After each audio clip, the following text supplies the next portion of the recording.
Press club जंग में जंग और जियो ग्रुप के editor in chief Mir Shakeel उर रहमान की गिरफ्तारी के खिलाफ एहतजाज किया गया। एहतजाज में प्रेस क्लब और यूनियन ऑफ जर्नलिस्ट के ओहदेदारों और सहाफियों समेत मुस्लिम लीग नून के रहनुमाओं ने भी शिरकत की। दौरान एहतजाज सहाफियों ने मीर शकील उर रहमान को फौरी तौर पर रिहा करने का मुतालबा किया। सदर प्रेस क्लब लियाकत अली अंजम ने मीर शकील उर रहमान की गिरफ्तारी को आज़ादी सहाफत पर हमला करार दिया।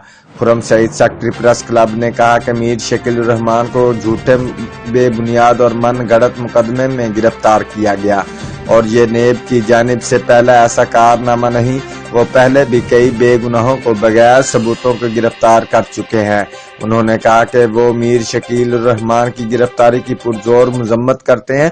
सदर यूनियन ऑफ जर्नलिस्ट मुअस्सब फारूक का कहना था कि मीर शकील उर रहमान को नैब के जरिए गिरफ्तार करवाकर मीडिया को दबाने की कोशिश की जा रही है।